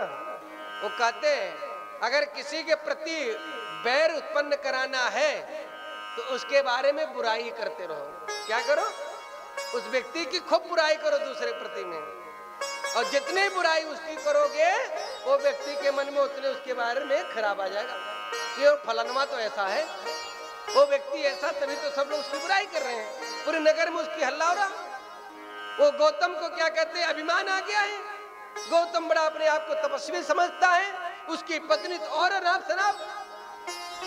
एक प्रकार से सभी क्षेत्र में हल्ला हो गया कि गौतम ऋषि को, उनकी पत्नी को अभिमान आ गया। तो ऋषियों के मन में क्या आया कि अगर ऐसा कुछ है तो अब इसके लिए बैर भावना उनके मन में भी जग गया। पहले टटोरे नहीं, समझे नहीं, और उनके मन में बैर। अब इस बैर के बदले बैर लेना है, कैसे किया जाए। ऋषियों ने जो थे वो सभी घोर तपस्या किए। वो घोर तपस्या किसकी, गणेश जी की किए। और जब गणेश जी की तपस्या किया तो गणेश जी उनके तप पे प्रसन्न हो गए। और गणेश जी के प्रसन्न होने पर वो ब्राह्मणों ने वरदान मांगा, अगर महाराज आप मुझसे मेरी भक्ति पे आप प्रसन्न हो तो मुझे एक क्या आशीर्वाद दो। क्या बोला, मेरे को आशीर्वाद में ये दो कि ये जो है गौतम, इसको अभिमान आ गया है, इसको ऐसा कुछ हो जाए जिससे अपने उस स्थान से उसको छोड़ के अपने आप ही जाना पड़ जाए। तो ऐसी जब कहा उसी समय भगवत भी प्रार्थते यश्च करिष्ये हम तथा खलो पश्चात भावी भवे देव इत्युक्त्वार्धनर्धने पुनः। हे ऋषियों, ब्राह्मणों, आप जो कार्य हो ये सार्थक नहीं है।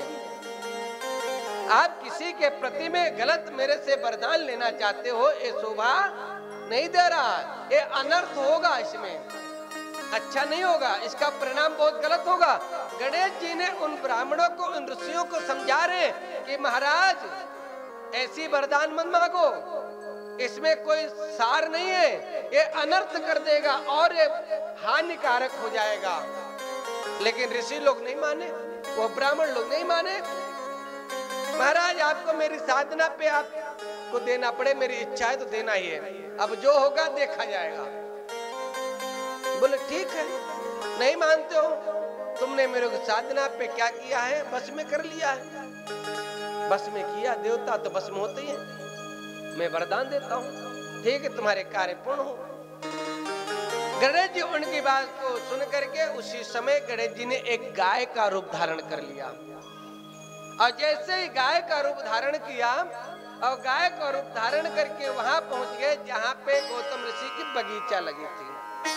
गौतम ऋषि के बगीचे में पहुंचे और जैसे ही पहुंचे तो गौतम ऋषि ने गाय को देख करके अपने हाथ में चारा लिए और चारा लेकर के उस गाय को खिलाने के लिए जैसे आगे बढ़े तो चारा तो ठीक है, वह गाय जो थी वहां पे अपने मन का क्या करती है, जब मुंह में जैसी लगाया है चारा को, ब्रह्म कौन गौतम ऋषि ने चारा को जैसे गणेश यानी गौ रूप में थे, उनने जैसे ही चारा को मुंह में खाया, गाय वहीं खत्म हो गई। गाय खत्म हो गई और जैसे गाय खत्म हुई, गाय को खत्म होते ही गौतम ऋषि आश्चर्य में पड़ गए, ये क्या, मेरे हाथों से गाय की मृत्यु, गौ हत्या लग गई। विचलित हो गए, घबरा गए, भयभीत हुए। और जैसे क्षेत्र में, नगर में, गांव में उसमें फैल गई बात कि गौतम ऋषि के हाथ से गौ हत्या हो गई। वो तो अवसर ढूंढे रहे थे लोग कि मौका मिले और इसका 9-2-11 करे दे, थोड़ी सी मौका मिल जाए पे बताऊं क्या करना है। आजकल तो लोग मौका ढूंढते हैं, अच्छाइयां नहीं देखेंगे, बुराइयां बहुत जल्दी है। वो ब्राह्मण लोग और ऋषि लोग मिलकर देखा कि मौका मिल गया, सभी पहुंच गए गौतम ऋषि के आश्रम में और पहुंच करके गौतम ऋषि को बार बार ना जाने क्या क्या शब्दों को बोल दिया।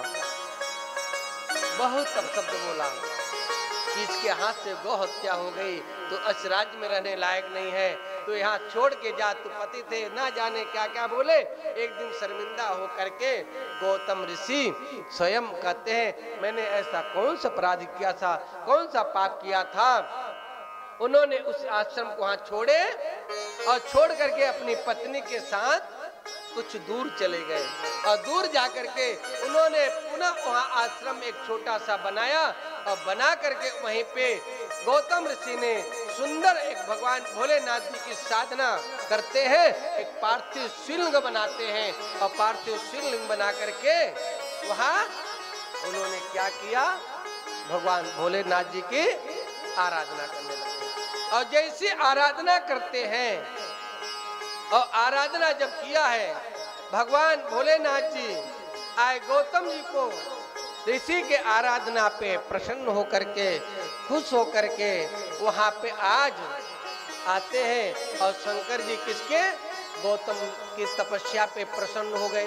और प्रसन्न होकर के जैसे शंकर भगवान वहां पे प्रकट हुए, वो पार्थिव शिवलिंग के रूप में प्रकट हुए, तो बोले कि ऋषिवर वरदान मांगो। ऋषिवर से वरदान मांगने के लिए कहा तो भगवान ने वरदान देने के लिए जब खड़े तो गौतम जी ने एक वरदान मांगा कि प्रभु मुझे आप वरदान दीजिए, यहाँ पे गंगा मैया अवतार लेके आ जाए। कौन आ जाए, गंगा मैया आ जाए। जैसे गंगा मैया आ जाए भगवान प्रसन्न हो गए, गंगा जी को आदेश दी कि गंगे तुम यहाँ पे तुम्हारा आज से निवास होगा, इस स्थान कभी छोड़ के नहीं जाना, तुमको यहाँ निवास रहेगा। गंगा मैया के आज आदेश दिया। गंगा मैया ने कहा प्रभु मैं आपकी आज्ञा का स्वीकार है, स्वीकार करती हूँ, परंतु मेरा भी कोई एक आपसे प्रार्थना। बोले क्या, बोले प्रभु मैं यहाँ तो रहूंगा, मैं आपको क्या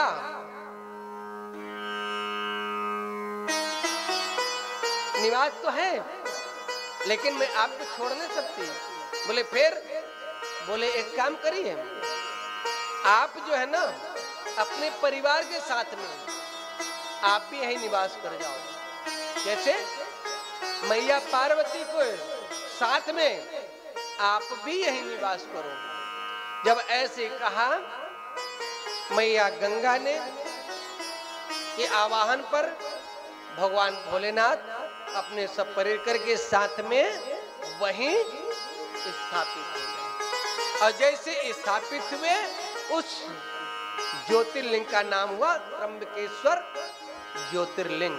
और आज वही ज्योतिर्लिंग के नाम से विख्यात है और विख्यात होकर के और गंगा मैया जो थी गौतमी नदी यानी गौतमी गंगा के नाम से गोदावरी गंगा के नाम से प्रसिद्ध हुई और त्र्यंबकेश्वर ज्योतिर्लिंग के नाम से भगवान भोलेनाथ वहां पे स्थापित हुए। दूसरी एक यहाँ वैद्यनाथ धाम जो है, जो श्रावण में बहुत कांवड़ जाते हैं ना, 9वां ज्योतिर्लिंग है।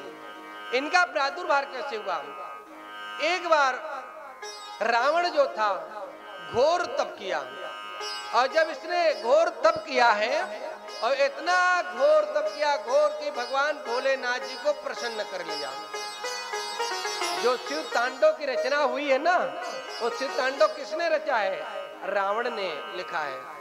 उसने अपने घोर तप के द्वारा तप करके भोलेनाथ जी को प्रसन्न किया। भोलेनाथ जी जब प्रसन्न हो गए तो उसको वरदान मांगे कि मांग ले वरदान, मुझसे क्या चाहिए?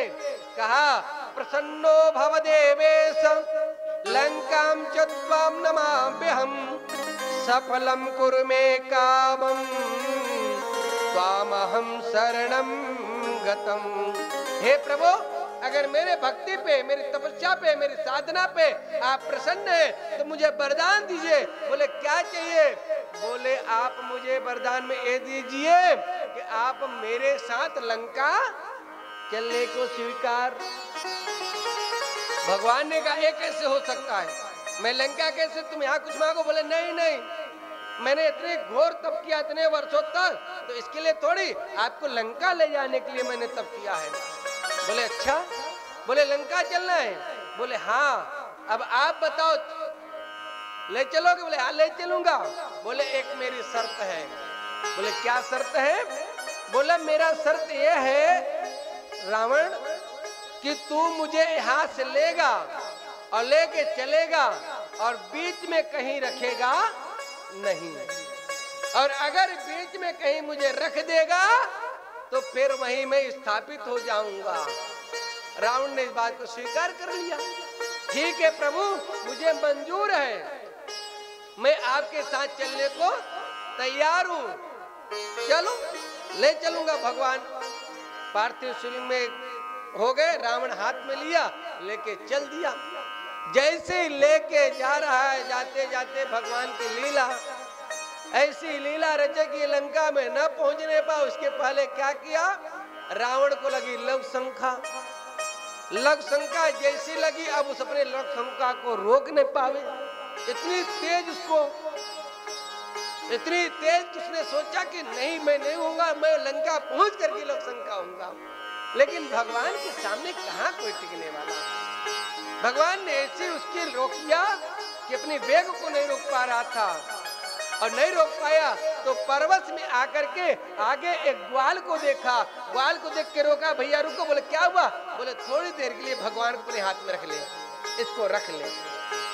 ग्वाल को जैसे ही उसने रावण ने दिया, ग्वाल हाथ में लेते ही संभाल नहीं पाया, इतना वजन कि भगवान को उसने वहीं छोड़ दिया, वहीं रख दिया। और जैसे रखा, रखते ही रावण लवशंका करके आया, देखा ग्वाल के हाथ से नीचे। अब क्या रावण लग गया, उठाने में पूरी ताकत लगा दी, लेकिन भगवान उठने वाले नहीं, क्योंकि शर्त था कि अगर मुझे नीचे रखा कहीं तो वहीं मैं स्थापित हो जाऊंगा। तो ऐसे भगवान भोलेनाथ वहीं स्थापित हो गए। भगवान वैद्यनाथ के नाम से जगत विख्यात हो गए। तो वैद्यनाथ ज्योतिर्लिंग के नाम से नवा ज्योतिर्लिंग हुआ। बोलो वैद्यनाथ भगवान की जय। तो ऐसे भगवान तो भक्तों के भक्ति पे प्रसन्न हो जाते हैं। तो आइए हम और आप प्रेम से एक बात और बताऊं। शिवलिंग के ऊपर आप लोगों के थोड़ी सी हर दिन एक उपाय बताता हूं। भगवान भोलेनाथ को प्रसन्न करने के लिए कोई ज्यादा उपाय नहीं करना पड़ता, कोई ज्यादा झंझट नहीं है। ये तो बड़े सीधे साधे देवता हैं।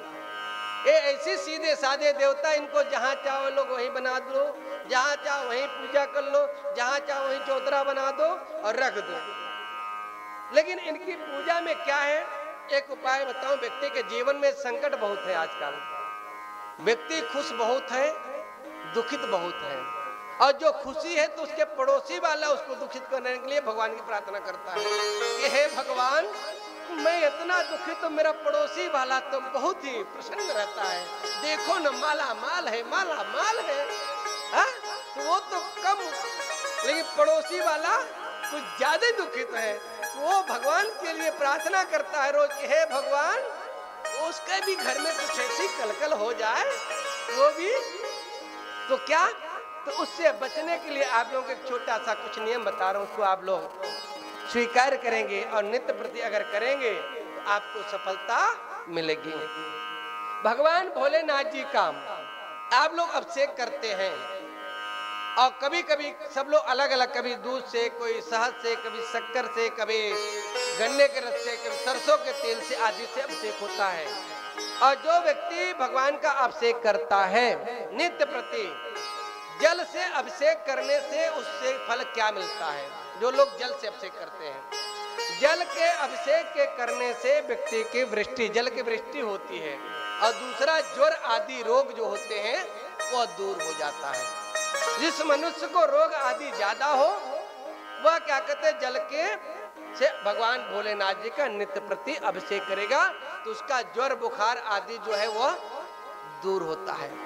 दूसरा, अगर आपको व्याधि बहुत आती है, परेशानियां बहुत आ रही हैं, कोई भी कार्य आप करने जाते हैं वह कार्य सफल नहीं होता है, तो कुशोदक यानी कुशा तो कुशा को आप काट लें या टोर करके पानी में मिला लें या उसको पीस करके जल जैसा बना लें पेस्ट और जल में मिला करके अगर उससे आप अभिषेक करते हैं तो आपकी पूरी व्याधि शांत हो जाएगी, खत्म हो जाएंगे। जितने भी आपके जीवन में बाधा परेशानी आपके कार्य में आता है, ये आपको भगवान शंकर जी से इससे अभिषेक करने से वह आपका मनोरथ पूर्ण होता है। दही से इससे जो करता अभिषेक, दही से अभिषेक करने वाले व्यक्तियों के घर में गाय आदि जानवर आदि पशु जो होते हैं ना, गौ माता भैंस आदि जानवर की प्राप्ति होती है, उसके घर में निवास होता है। गन्ने के रस जो है, अगर आप लक्ष्मी की प्राप्ति करना चाहते हो, बहुत लोग लक्ष्मी के ही पीछे पड़े हैं, लक्ष्मी लक्ष्मी लक्ष्मी है ना। मैंने एक दिन सुनाया था ना कुमति और सुमति की कथा, ऐसी लक्ष्मी है ना, लक्ष्मी है तो सब कुछ है। तो अगर आप लोग लक्ष्मी की प्राप्ति करना चाहते हो कि मेरे घर में लक्ष्मी की प्राप्ति बनी रहे, तो लक्ष्मी के लिए क्या करना होगा, गन्ने का रस का अभिषेक करें भगवान शिव जी का। और जैसे ही भगवान शिव जी को ऊपर गन्ने का रस का अभिषेक करेंगे तो आपके घर से लक्ष्मी कभी बाहर नहीं जाएंगे, आपके यहाँ नित्य निवास करेंगी। और जिन भक्तों को धन की आवश्यकता है वो व्यक्ति को क्या करना चाहिए, मधु यानी शहद से अभिषेक करें। और शहद से अभिषेक करने वाले प्राणी को घर से कभी भी धन की कमी नहीं रहेगी, उसका धन संपदा हमेशा बना रहेगा। और जो मनुष्य मोक्ष चाहता है कि मुझे अब दोबारा इस पृथ्वी पे नहीं आना मनुष्य योनि में, तो मुझे क्या मोक्ष चाहिए, तो उस मनुष्य को तीर्थों के जल का, जो तीर्थ नहीं है, जितने भी तीर्थ हैं वो तीर्थों का जल संग्रह करे और उससे जो अभिषेक करता है उस मनुष्य को इस संसार में आवाजवान के लिए हमेशा हमेशा के लिए खत्म हो जाता है, वो भगवान के शिवलोक को प्राप्त हो जाता है। तो मोक्ष चाहने वाला व्यक्ति तीर्थों के जल से अभिषेक करें। दूध से जो अपने अभिषेक करते हैं मनुष्य, वह पुत्र की कामना के लिए, जिसको पुत्र की कामना हो, मेरे कुल में, मेरे परिवार में, मेरे घर में पुत्र अच्छा उत्पन्न होए, तो हमेशा भगवान शिव के ऊपर दूध से अभिषेक करें। और दूध से अभिषेक करने से आपके घर में सुंदर पुत्र परमात्मा के रूप में प्राप्त होंगे। और घी का जो अभिषेक करते, घी, और जो घी के अभिषेक करने वाला मनुष्य होता है उसके क्या वंश का विस्तार होता है।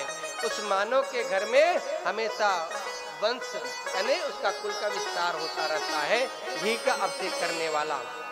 और शक्कर से मिश्रित दूध से अभिषेक करने वाला, दूध में शक्कर को मिला ले और दूध और शक्कर मिला करके जो नित्य प्रति अभिषेक करता है वो जड़ बुद्धि भी व्यक्ति श्रेष्ठ बुद्धि में परिवर्तित हो जाता है। कितना भी जड़ हो लेकिन वो नित्य प्रति अगर शक्कर में मिला करके दूध से अभिषेक करता है तो जड़ बुद्धि व्यक्ति भी वो बुद्धिमान हो जाता है, विद्वान हो जाता है। भगवान भोलेनाथ उसके ऊपर कृपा करते हैं। सरसों का तेल से जो अभिषेक करता है भगवान भोलेनाथ जी का, कितना भी आपके पीछे दुश्मन क्यों न पड़े हो, एक नहीं हजार नहीं करोड़, और अगर आप सरसों के तेल से आपने अभिषेक भोलेनाथ जी का नित्य प्रति करेंगे तो आपके जितने भी दुश्मन होंगे वो सब आपके अनुकूल हो जाएंगे, आपसे प्रेम कर लेंगे या आपसे वो दूर चले जाएंगे। सरसों के तेल के अभिषेक तो दुश्मन आजकल सबके पास होंगे, एक दो तो होंगे, नहीं तो पड़ोसी वाला होगा।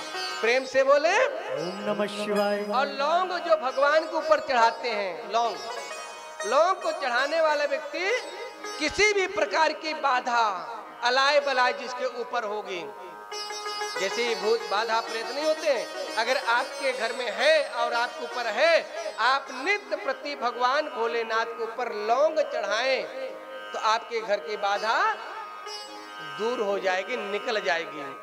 मदार पुष्प अगर आप चढ़ाते हैं भगवान भोलेनाथ जी के ऊपर, मदार पुष्प, और जो मदार पुष्प चढ़ाता है वह भगवान उस भक्त को भारत में ही नहीं देश विदेश में यश कीर्ति प्राप्ति होती है। उस व्यक्ति को यश कीर्ति अगर प्राप्त करना चाहते हो तो मदार पुष्प भगवान के ऊपर नित्य प्रति आप चढ़ाएं तो आपका यश कीर्ति। तो फिर क्या करना, भगवान तो बल्ले बल्ले। अब काली मिर्च अगर आप रोग से ग्रस्त हैं, बहुत ज्यादा रोग से पीड़ित हैं, कोई भी रोग हो, और अगर आप नित्य प्रति भगवान भोलेनाथ के ऊपर काली मिर्च अर्पण करते हैं, चढ़ाते हैं, तो आपके रोग के सब चीजों से मुक्ति मिल जाएगी। इस प्रकार से ये शास्त्र में है। आप लोग एक काम करते हैं और अभिषेक अगर करते हैं तो एक नियम और है, अभिषेक किसी ब्राह्मण विद्वान वेद पाठी विद्वान के द्वारा करवाएं। ऐसा नहीं कि आप क्या कहते चढ़ा दो जा, नहीं। वैदिक ब्राह्मण कर्मकांडी जो वेद को ज्ञाता हो उस ब्राह्मण के द्वारा अगर आप अभिषेक करते हैं तो आपको इसका फल मिलेगा। ये नहीं कि लोग जल चढ़ा ले, क्योंकि देवताओं की भाषा क्या है बताइए? देवताओं का भाषा कौन सा है? वेद, संस्कृत। अब आपकी अंग्रेजी भाषा थोड़ी समझेंगे, वो तो संस्कृत भाषा जाने। और संस्कृत भाषा किसके बस में है?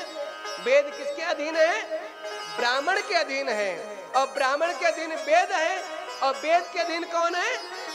देवता है ना। तो भाई आपको एक वैदिक ब्राह्मण के द्वारा अपने घर में नित्य प्रति रुद्राभिषेक के साथ रुद्री पाठ का कराते हुए अभिषेक करेंगे, अवश्य आपको ये मनोकामना पूर्ण होगी। इस प्रकार से मैं अपनी वाणी को यहीं विराम देते हुए बोलो गुरुदेव भगवान की जय हो, काली मैया की जय हो, शंकर भगवान की जय हो। प्रेम से बोले ओम नमः शिवाय। मिल के बोले ओम नमः शिवाय। सारे बोले ओम नमः शिवाय। भैया देखिए, अब कल तक और है आप सबको श्री महापुराण कथा सुनने का, आपको है मिला अब मुझे सुनाने का। कल के बाद परसों पूज्य गुरुदेव भगवान का जन्म उत्सव है, और जन्म उत्सव में तो फिर माल में है, माल खाने मिलता है, तो भंडारा भी उसी में है। और जन्म उत्सव तो बढ़िया मिठाई पकवान खाने को मिलेगा। हम लोग पूज्य गुरुदेव भगवान के जन्मदिन में हैप्पी बर्थडे करेंगे, जन्म उत्सव उनको मनाएंगे, और यही परमात्मा से प्रार्थना करेंगे भोलेनाथ जी से। इसलिए मैं भी भगवान भोलेनाथ जी के पार्थिव सिंह नित्य प्रतीक संकल्प किया बनवा करके अभिषेक करने का कि हे गुरुदेव भगवान, हे नारायण, हे भोलेनाथ, मेरे गुरुदेव भगवान को दीर्घायु देना और स्वस्थ रखना, हमेशा हमारे और आपके बीच में रहे, और ऐसी कथा आपको अपनी वाणी से सुनाता रहूं। कि आप सभी लोग प्रार्थना करें कि मेरे गुरुदेव की दीर्घायु बनी रहे और ऐसे स्वस्थ रहे। देखो उनकी तबीयत खराब हो गई थी सुबह, लेकिन अभी हम गए मिलने, बोलते मैं अभी स्वस्थ हूँ, आ रहा हूँ, मैं बोलूंगा जरूर। तो गुरु जी में मेरे ऐसे अभी उत्साह उमंग है। तो यही आप सबसे आशा है कि हम सब लोग मिलकर के मेरे इस लाइव चैनल के माध्यम से जितने भक्त दिख रहे हैं, यूट्यूब के माध्यम से कथा को, उन भक्तों से भी मैं प्रार्थना करूंगा कि गुरुदेव भगवान के जन्म उत्सव के लिए उनको दीर्घायु के लिए मनोकामना करें। श्रावण मास में हम सब लोग मिल करके उनके भगवान भोलेनाथ जी की स्तुति करें कि मेरे गुरुदेव ऐसे स्वस्थ रहे, मस्त रहे, हम सबके बीच में से खेलते कूदते रहे। आइए अपनी वाणी को हमें विराम देते हुए कल की कथा और परसों हम लोग जन्मोत्सव गुरुदेव की मनाएंगे। श्री राधे राधे।